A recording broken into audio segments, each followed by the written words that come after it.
আজকের প্রজন্মকে আমি শিক্ষা গ্রহণ করে সতর্ক থাকবার জন্য আমি আহ্বান জানাই। তোমরা পাড়ায় পাড়ায় দুর্গ করো, তোমরা পাড়ায় পাড়ায় পাহারাদারি বসো, তোমরা মসজিদে মসজিদে ধর্ম মত নির্বিশেষে সমস্ত জনগণকে নিয়ে ঐক্যের প্ল্যাটফর্ম করে সংগ্রাম পরিষদ গড়ে তোলো।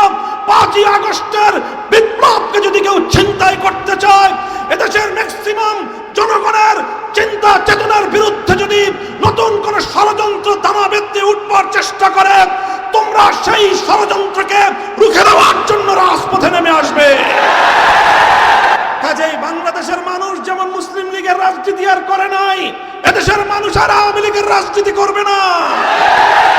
আওয়ামী লীগের রাজনীতি মানুষকে হত্যার রাজনীতি, আওয়ামী লীগের রাজনীতি লুটপাট আর দুর্নীতির রাজনীতি, আওয়ামী লীগের রাজনীতি সাম্প্রদায়িক উস্কানি দিয়ে সাম্প্রদায়িক সংঘাত তৈরি করবার রাজনীতি, আওয়ামী লীগের রাজনীতি গুম আর খুনের রাজনীতি, আওয়ামী লীগের রাজনীতি আমার তাগড়া তাগড়া যুবক সন্তানদেরকে মায়ের বুক থেকে কেড়ে নিয়ে গুমের রাজত্ব কায়েম করবার রাজনীতি। সুশীল নামীয় কিছু কুশীল তারা এখন মায়া কান্না কাঁদে। খবরদার, হুঁশিয়ারি উচ্চারণ করতে চাই, 5ই আগস্টের স্বাধীনতা সংগ্রামের বিরুদ্ধে, গণ অভ্যুত্থানের চেতনার বিরুদ্ধে যারা কথা বলবে, পিঠের চামড়া থাকবে না। والصلاة والسلام على سيد الأنبياء والمرسلين وعلى آله وأصحابه ومن تبعهم ودعا بدعوتهم إلى يوم الدين. أما بعد، أعوذ بالله من الشيطان الرجيم. بسم الله الرحمن الرحيم. ولا تحسبن الله غافلا عما يعمل الظالمون إنما يؤخرهم ليوم تشخص فيه الأبصار. صدق الله العظيم. বাংলাদেশ খেলাফত মজলিস মাধবপুর উপজেলা শাখা কর্তৃক আয়োজিত আজকের এই সমাবেশে উপস্থিত সংগ্রামী সভাপতি, উপস্থিত বাংলাদেশ খেলাফত মজলিসের কেন্দ্রীয় জেলা ও উপজেলা পর্যায়ের দায়িত্বশীল নেতৃবৃন্দ, উপস্থিত ওলামা পরিষদ সহ স্থানীয় ওলামা নেতৃবৃন্দ, বিভিন্ন রাজনৈতিক দল ও গোষ্ঠীর সমবেত দায়িত্বশীল নেতৃবৃন্দ, মাধবপুরের সর্বস্তরের তৌহিদি জনতা, বাংলাদেশ খেলাফত মজলিস, খেলাফত যুব মজলিস ও ছাত্র মজলিসের বিভিন্ন ওয়ার্ড, ইউনিয়ন ও উপজেলা পর্যায় থেকে সমবেত আমার প্রিয় কর্মীবৃন্দ, আমরা আজকে ঐতিহাসিক আগস্ট বিপ্লবের 1 মাস পূর্ণ করতে চলেছি। এই পর্যায়ে আমি আজকের এই সমাবেশে দাঁড়িয়ে মহান রব্বুল আলামিনের দরবারে শুকরগুজারি আদায় করছি, যিনি দীর্ঘ 16 বছরের ফ্যাসিবাদী স্বৈরাচারী বাংলাদেশের মানুষের বুকের উপর চেপে বসা জগদ্দল পাথরের ন্যায় জালিম শাহী হাসিনাকে উৎখাত করে এদেশের মানুষের জীবনে স্বস্তি ফিরিয়ে দিয়েছেন। আমি শ্রদ্ধা ভরে স্মরণ করছি ছাত্র জনতা সহ ফ্যাসিবাদ বিরোধী আন্দোলন এবং সংগ্রামে যারা অকাতরে বুকের রক্ত ঢেলে দিয়ে বাংলাদেশের মাটি এবং মানুষকে তারা মুক্ত করেছে। এদেশের মানুষের মুক্তির জন্যে, মানুষের অধিকারের জন্যে, ন্যায় এবং ইনসাফের জন্যে, জুলুম এবং শোষণের অবসানের লক্ষ্যে শত শত হাজারো মায়ের বুক খালি করে আমার যে সকল দামাল ছেলেরা, সন্তানেরা, বোনেরা, মায়েরা, বাবারা যারা তাদের জীবন দিয়েছেন, শাহাদাত বরণ করেছেন, সকল ইমানদার শহীদ এবং অন্যান্য আত্মদানকারীদের শ্রদ্ধা ভরে আমি স্মরণ করছি। সেই সঙ্গে আমি আজকের এই মঞ্চে দাঁড়িয়ে স্মরণ করছি 2009 সালে পিলখানা ট্র্যাজেডিতে শাহাদাত বরণকারী দেশপ্রেমিক 57 জন সেনা কর্মকর্তাকে। স্মরণ করছি 2013 সালের শাপলা চত্বরে জালিমের বুলেটের আঘাতে ঝাঁঝরা হয়ে যাওয়া নবী প্রেমিক হেফাজতের কর্মী এবং আলেম ছাত্র জনতা ও তৌহিদি শাহাদাত বরণকারীদেরকে স্মরণ করছি। 2014, 15, 16 সালে ফ্যাসিবাদের গুম খুন হত্যাকাণ্ডের শিকার বিরোধী নেতাকর্মীদেরকে স্মরণ করছি। 2021 সালের নরঘাতক গুজরাটের কসাই নরেন্দ্র মোদীর আগমনকে রুখে দেওয়ার প্রত্যয়ে দীপ্ত হেফাজতে ইসলামের শাহাদাত বরণকারী নেতাকর্মীদেরকে এবং দীর্ঘ আন্দোলন এবং সংগ্রামে যত মানুষ হতাহতের শিকার হয়েছে, যাদের অশ্রুতে বুক ভেসেছে, আল্লাহ রাব্বুল আলামিনের দরবারে তাদের সকলের শাহাদাতকে কবুল করে শহীদি মর্যাদা দান করার প্রার্থনা এবং দোয়া করছি। সেই সঙ্গে যারা যেভাবে ক্ষতিগ্রস্ত হয়েছেন, আল্লাহ রাব্বুল আলামিন যেন তাদের সকলের সেই ক্ষতি কাটিয়ে উঠবার তৌফিক দান করেন, সেই দোয়া করছি। বাংলাদেশের বিস্তীর্ণ অঞ্চল, প্রতিবেশী সুলভ, বন্ধু রাষ্ট্রের পরিচয় দানকারী, প্রভুত্ব ফলানো ভারতের একতরফাভাবে অন্যায়ভাবে ছেড়ে দেওয়া বানের পানিতে ভেসে যাওয়া বাংলার দক্ষিণ পূর্ব অঞ্চলের বিস্তীর্ণ বানভাসী মানুষের জন্য সমবেদনা প্রকাশ করছি এবং তাদের এই বিপর্যয় কাটিয়ে উঠবার জন্য আল্লাহ রাব্বুল আলামিনের কাছ থেকে তৌফিক কামনা করছি। দেশবাসীর প্রতি আহ্বান জানাচ্ছি, বন্যায় প্লাবিত মানুষের পুনর্বাসনে আপনারা যার যার সাধ্য এবং সামর্থ্য নিয়ে তাদের পাশে দাঁড়াবেন। প্রিয় সাথী ও বন্ধুগণ, বাংলাদেশে 5ই আগস্টের এই বিপ্লবকে, বৈষম্য বিরোধী এই গণ অভ্যুত্থানকে এদেশের মানুষ বাংলাদেশের দ্বিতীয় স্বাধীনতা হিসেবে চিহ্নিত করেছে। আমিও বলতে চাই, 2024 সালের 5ই আগস্ট অনাগত ভবিষ্যতে এদেশের মানুষের জন্য মুক্তির মাইল ফলক হিসেবে বিবেচিত হবে। 5ই আগস্ট আগামী দিনে হয়তো বাংলাদেশের মুক্তিকামী জনতার চেতনার একটি বাতিঘর হিসেবে জ্বলজ্বল করতে থাকবে। হয়তো আগামী দিনের প্রজন্ম 5ই আগস্টের বিপ্লব থেকে তারা বিপ্লবের চেতনা শিখবে। নতুন এই স্বাধীনতা পরবর্তী সময়ে আমি বাংলাদেশের সকল রাজনৈতিক ঘরানার নেতাকর্মী, দেশের আপামর জনসাধারণকে একটি বিষয় আমি সতর্ক করতে চাই। 1971 সালের রক্তক্ষয়ী মুক্তিযুদ্ধের মধ্য দিয়ে যখন বাংলাদেশের মানুষ স্বাধীনতা অর্জন করেছিল, স্বাধীন বাংলাদেশের অভ্যুদয় ঘটেছিল, 71-এর পরবর্তী সময়ে কিছু দুঃখজনক বঞ্চনার ঘটনা সংঘটিত হয়েছিল।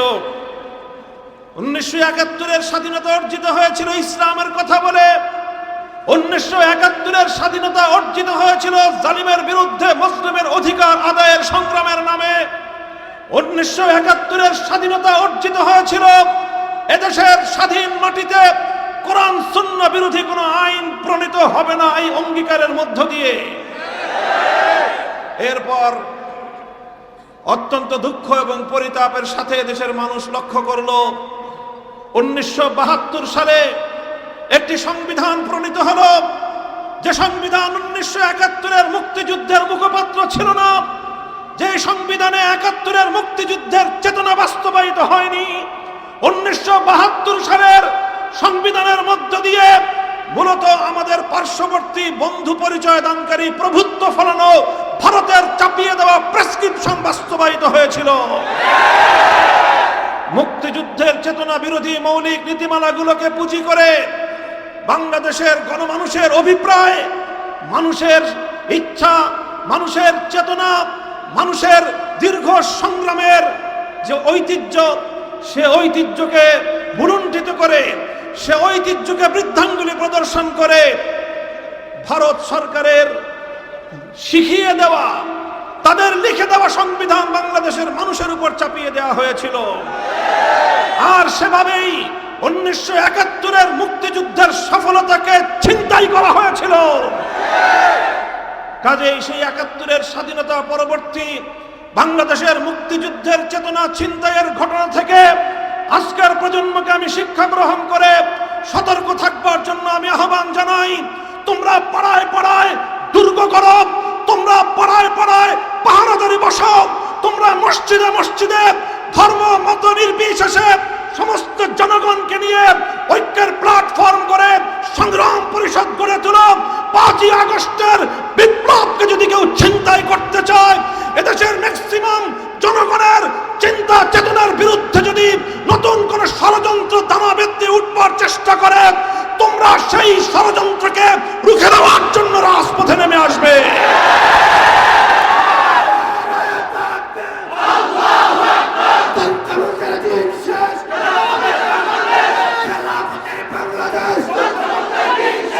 সংগ্রামী সাথী ও বন্ধুগণ, আজকের এই মঞ্চ থেকে বৈষম্য বিরোধী ছাত্র জনতাকে আমি অভিনন্দন জানাই। তারা শুধুমাত্র গণ অভ্যুত্থান অর্জিত হওয়ার পরেই, গণ অভ্যুত্থান সংগঠিত হওয়ার মাধ্যমেই তারা তাদের দায়িত্ব ক্ষান্ত করেনি, বরং নতুন অভ্যুত্থানকে ব্যর্থ করার জন্য জাতীয় এবং আন্তর্জাতিক পর্যায়ে দেশের ভিতরে বাইরে যত ষড়যন্ত্র চলছে, সেই ষড়যন্ত্রগুলোকে মোকাবেলা করবার জন্য বৈষম্য বিরোধী ছাত্র আন্দোলনের নেতৃবৃন্দ তারা সতর্ক প্রহরার মাধ্যমে অনেকগুলো ষড়যন্ত্রকে তারা ব্যর্থ করে দিয়েছে। আমি দেশবাসীকে বলতে চাই, বাংলাদেশ খেলাফত মজলিস এবং তার সহযোগী সংগঠনের নেতাকর্মীদেরকে বলতে চাই, হেফাজতে ইসলাম বাংলাদেশ সহ এদেশের আলেম সমাজকে বলতে চাই, শুধু আমাদের সন্তান তুল্য ছাত্র জনতা হয়তো এই বাংলাদেশের ভিতর এবং বাহির থেকে পরিচালিত ষড়যন্ত্রকে তারা যথাযথভাবে মোকাবেলা করার ক্ষেত্রে হিমশিম খেতে পারে।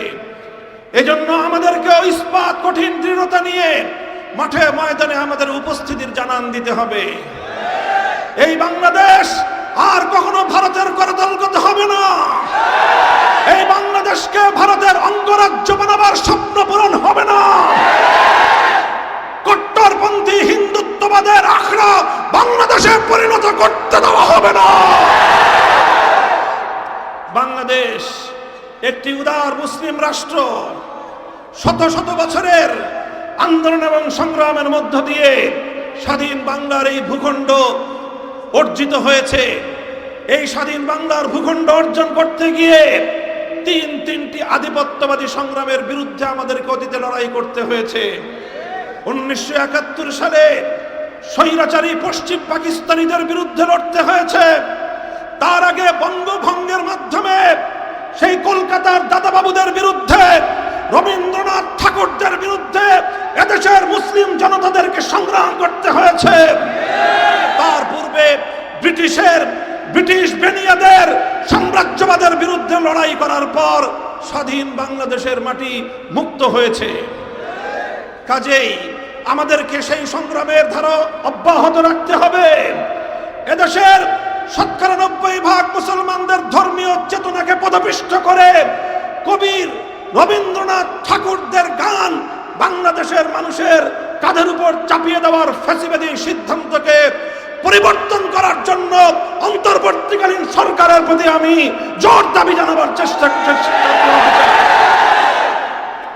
সংগ্রামী সাথী ও বন্ধুগণ, আমি আপনাদেরকে বলবো এবং আপনাদের মাধ্যমে আওয়ামী লীগের নেতাকর্মীদেরকে বলবো, আপনারা এই আওয়ামী লীগ নিয়ে বাংলাদেশে আর রাজনীতি করার চেষ্টা করবেন না। বলবেন কেন? আমি আওয়ামী লীগকে নিষিদ্ধ করার কথা এই মুহূর্তে বলছি না। তবে আমি যেটা বলছি, 1971 সালের পূর্ববর্তী এই দেশ মুসলিম লীগের দ্বারা শাসিত হয়েছিল, মুসলিম লীগের দ্বারা শোষিত হয়েছিল। এদেশের মানুষ মুসলিম লীগের দ্বারা বঞ্চিত হয়েছিল।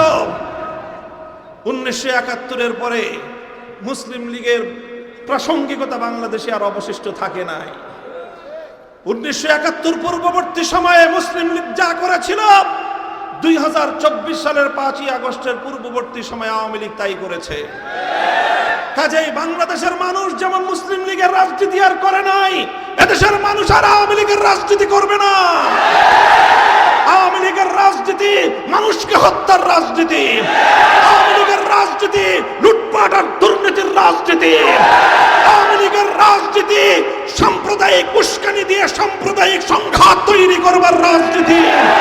আওয়ামী লীগের রাজনীতি গুম আর খুনের রাজনীতি। আওয়ামী লীগের রাজনীতি আমার তাগড়া তাগড়া যুবক সন্তানদেরকে মায়ের বুক থেকে কেড়ে নিয়ে গুমের রাজত্ব কায়েম করবার রাজনীতি।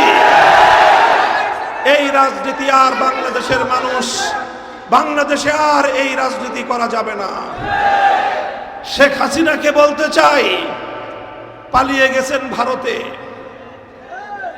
বাংলাদেশের 1 ইঞ্চি মাটি, বাংলাদেশের 1 ইঞ্চি জলপথ, নৌপথ এবং সড়ক পথ পালিয়ে যাওয়ার জন্য এদেশের মাটি আপনাকে সহযোগিতা করে নাই।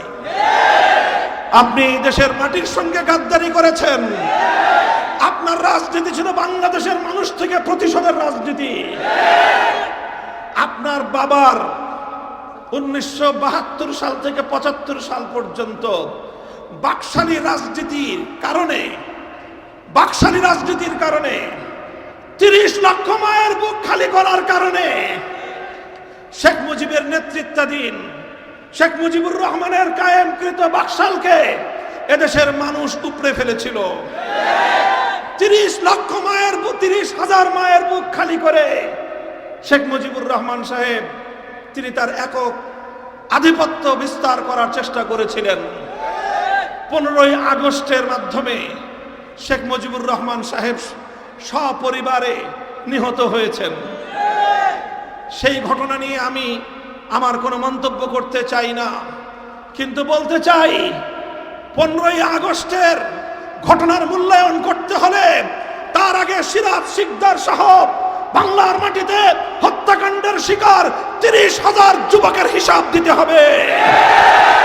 তার আগে হাজার হাজার আলেমদেরকে 1971 সালের মুক্তিযুদ্ধ পরবর্তী সময়ে বিনা বিচারে যাদেরকে কারারুদ্ধ করে নির্যাতন করা হয়েছিল সেই হিসাব কষতে হবে।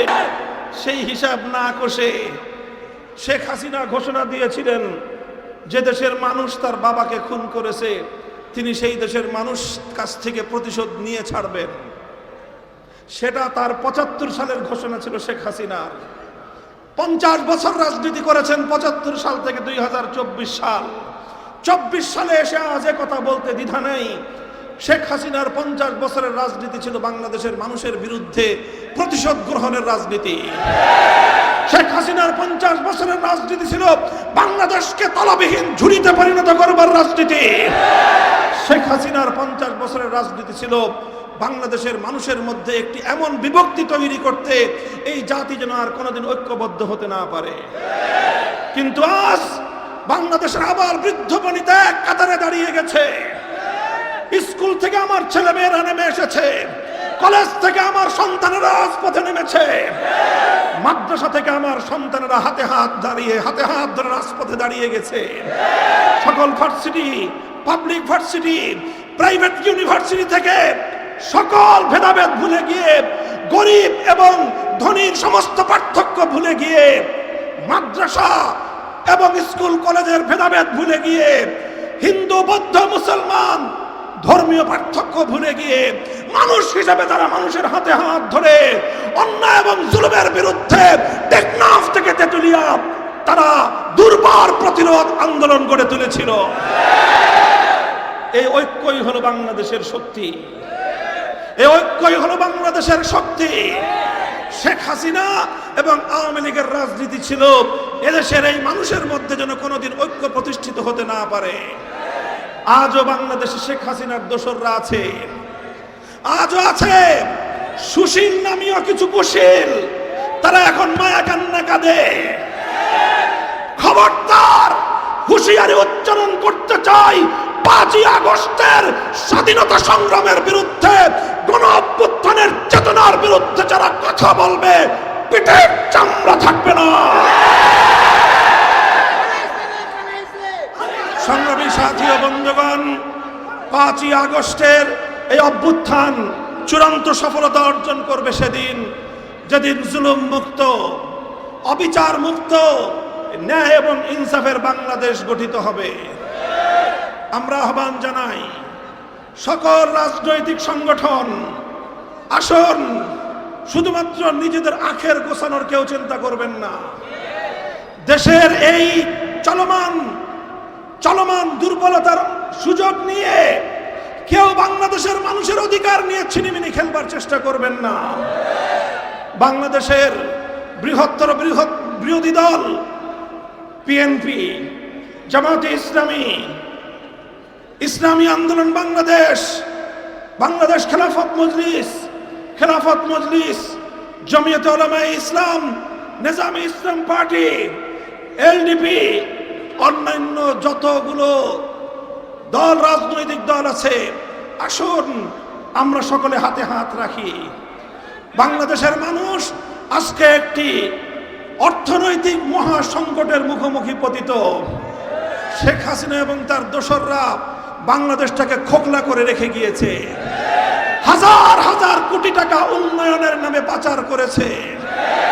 শেখ হাসিনার একার পাচারকৃত টাকা আর তার পরিবারের পাচারকৃত টাকা দিয়ে এই বাংলাদেশে হাজারো উন্নয়ন প্রকল্প বাস্তবায়ন করা সম্ভব। তাই আজকে আমি অন্তর্বর্তী সরকারের প্রতি দাবি জানাতে চাই, বিগত ফ্যাসিবাদী সরকারের পাচারকৃত সকল সম্পদ বাংলাদেশে ফিরিয়ে আনতে হবে। শেখ হাসিনা নরেন্দ্র মোদীর ঘরে বসে আমার বাংলাদেশের স্বাধীনতার বিরুদ্ধে, এদেশের ধর্মীয় সম্প্রীতির বিরুদ্ধে ষড়যন্ত্র করছে। তাকে অতি দ্রুত সময়ের মধ্যে বিচারের মাধ্যমে, আদালতের প্রক্রিয়ার মাধ্যমে, প্রয়োজনে ইন্টারপোলে রেড অ্যালার্ট জারি করার মাধ্যমে হাজারো মায়ের সন্তানের হত্যাকারী শেখ হাসিনাকে ধরে বাংলাদেশের বিচার কার্যকর করতে হবে।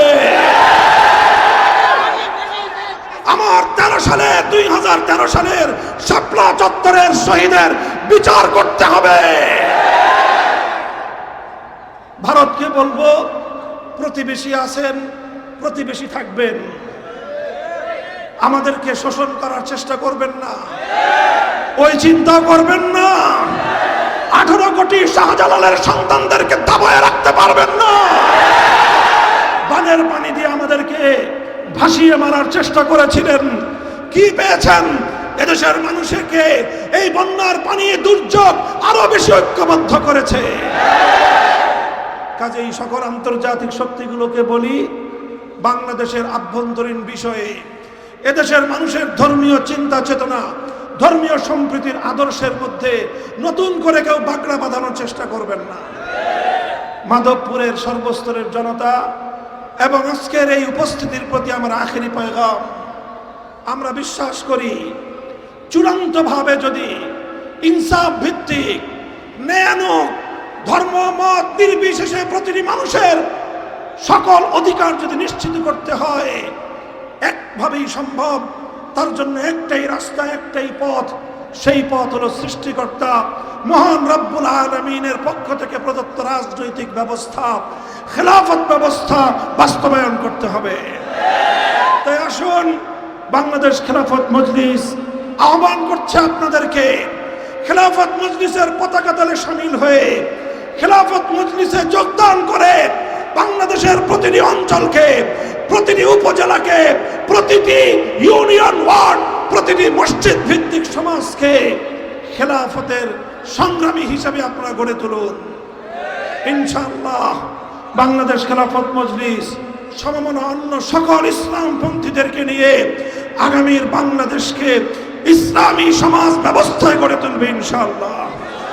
প্রস্তুত থাকবেন তো ইনশাআল্লাহ? ইনশাআল্লাহ আপনারা যদি জেগে থাকেন, এদেশের মানুষের ভাগ্য নিয়ে আর কেউ ছিনিমিনি খেলবার সাহস পাবে না ইনশাআল্লাহ। আপনাদের সকলকে সেই সোনালী দিনের আমি আগাম পেগাম দিয়ে বক্তব্য শেষ করলাম। ওয়া আখিরু দাওয়ানা আলহামদুলিল্লাহি রাব্বিল আলামিন। আসসালামু আলাইকুম ওয়া রাহমাতুল্লাহ। দোয়া করে দিতে